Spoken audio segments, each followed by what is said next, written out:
What's going on, Port fans? Welcome back to another video on my channel, and today we're going to be previewing round 20 Port Adelaide versus Essendon this Saturday afternoon at Marvel Stadium at 1:15 p.m. It's going to be a big game for Port Adelaide, simply a must-win game to keep our finals chances alive. It's going to be one of those games where we're against the odds once again. Essendon have had the wood on us over the last couple of meetings, especially at Marvel, winning by an average of 46 points. So it's going to be a very tough ask, but nonetheless, we should be up for the fight, and it's going to be one of those very interesting, nerve-wracking games.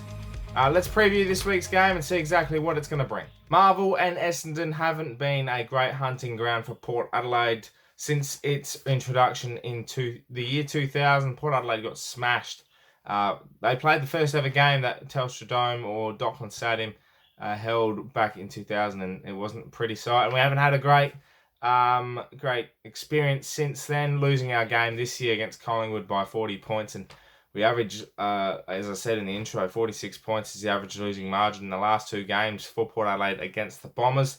Our last win against the Bombers was in 2015 at Marvel, obviously.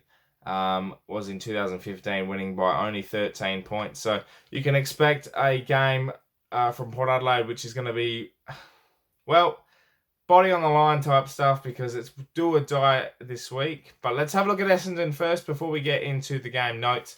Essendon are currently sitting 7th on the ladder, 11 wins and 8 losses.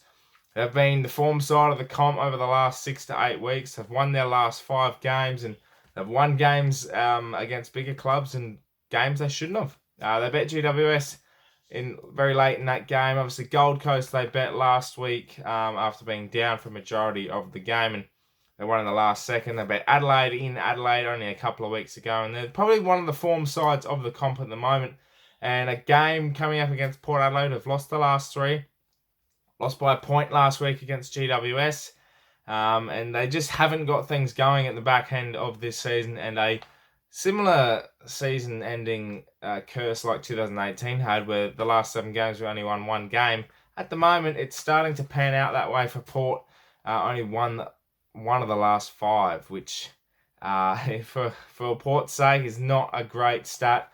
And we've only won, obviously, 8 wins for the year, 8 and 10. Last opportunity is this week against the Bombers. And they should, or they perhaps could get Heppel back as well, which, you know, for Port Adelaide, that's another midfielder we've got to target and really try and shut out of the game, because Essendon's fast-paced game will hold up at Marvel. They're a very quick side. They've got the likes of Tip and Woody. They've got Stringer in the middle and going down forward. They've got a very, very well-structured forward line. Hooker can switch back and forth. And just, yeah, they're quick half-backs. McKenna just runs right. And they just run all day, which...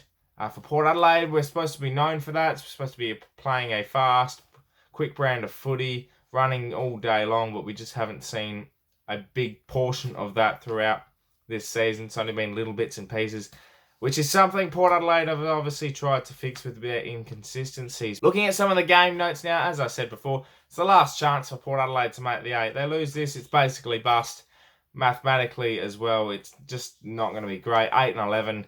With 3 rounds to go, you're going to hope that other teams lose all their games to even be considered a chance. And just for Port's sake, I think the hoodoo of playing the Bombers at Marvel is not going to be pretty. You look at last week's game for Port Adelaide, and we were sort of playing that game of football where we actually had most of the control of the ball.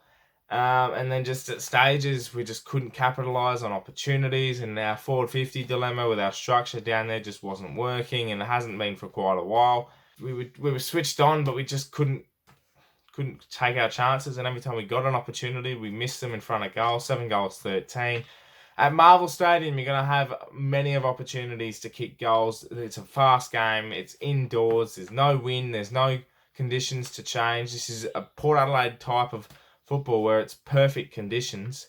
At Marvel, you should be able to play that fast, speedy game of football, but Essendon play that so well.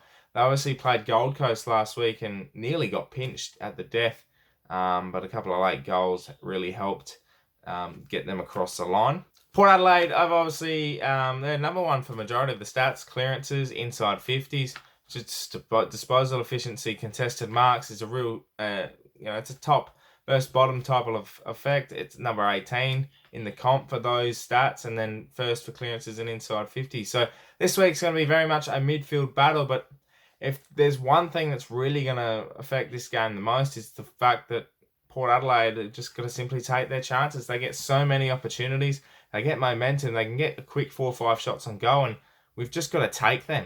We've got to be able to take them and really put the pressure on Essendon on the scoring front, because if you do that, Essendon can succumb to the pressure. We saw that in the first half against Adelaide. Essendon crumbled under the heat of Adelaide's great ball movement and their ability to win the contest, and same with Gold Coast. They were winning the contest, they were winning the football, the inside, they were capitalising on opportunities. Gold Coast kicked 15-6 for the game. That's because they put pressure on the scoreboard and they were able to take their chances.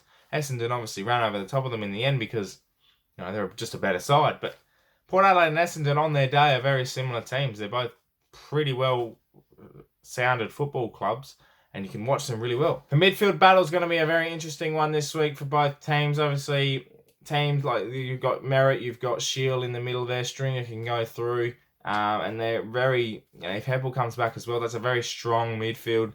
Port Adelaide have got Boak, Pepper can play in that middle role. You've got Rockcliffe, who's the pig, who just continues to roam about. And, if Ollie Wines comes back into the side this week, then, it's very much a territorial battle. These two are very similar midfields, but their pace is, Essendon's pace is just going to be a little bit too much for Port Adelaide. Unless the contested footy is won, Port Adelaide can match that and get it out, and someone like Robbie Gray can go in there and create a bit of flair and a lot more opportunities running the ball out. A couple of matchups for you. I think the ruck contest is going to be interesting. Scott Lysette against Zach Clark is one to watch. I think Lysette should win that battle, but that's a matter of if Port Adelaide win that battle in the ruck, they've got to win the opportunities in the midfield. And who plays on Stringer, because I think he's going to be the X factor in this game. Stringer has had the wood on us lately. He had a brilliant game last year in round 4. And he's just finding his feet at the moment. Apparently had an illness last week, and he's playing that type of football. So that's scary stuff when he's in a bit of form. Definitely have to watch out for that. I'm not sure who plays on him. If he goes into the middle, maybe you chuck a Houston on him. If he goes down forward, maybe I think you definitely chuck someone like a Jonas or a Tom Cleary type. But we've also got to watch out for Hooker, McKernan as well. They're going to have a pretty tall forward line. So it'll be interesting how we match up in defence. Selection at Port Adelaide will be interesting this week. Nonetheless, we've got a couple of players who played really well in the Magpies side last week. I think Charlie Dixon will come back into the side. The ones I'd make changes for are Sutcliffe and Howard out. I do think Charlie will come back in. And I think Ollie Wines will get up to take that spot in the midfield. And if not, Trengove or Drew will probably come in to replace Sutcliffe, because that experiment's not working anymore for Port Adelaide. Sutcliffe's got to go out, go back into the Magpies and spend the rest of the time there, because it's just not working out. We lack it. That's someone else's place that can really, it doesn't have to be experienced. A young kid's place that can just take his opportunity and make us a better side. So unfortunately, Sutcliffe has to go out either way this week. My prediction is that Essendon will get the job done. I can see us winning, but I'm going to be safe. I'm tipping Essendon at Marvel. It's a tough ask. We haven't had the greatest of experiences there over the last couple of years. So I feel Essendon will win, but no doubt wouldn't be surprised if Port got the job done. Thanks, guys, for watching this preview of Port Adelaide versus Essendon at Marvel Stadium. Make sure you subscribe to the channel if you're new for plenty more Port Adelaide and AFL content. Port Adelaide's round 23 fixture will be Sunday, the 25th of August at 4:10 p.m. at the Adelaide Oval. So that was announced yesterday, so get onto that. Make sure you get your tickets if you're wanting to go, and hopefully we're still in contention for finals then, so it'll be a massive game. If not, just cheer the boys on for one last time in 2019. Thanks for watching. My name is Anthony, and as always, come ThePear!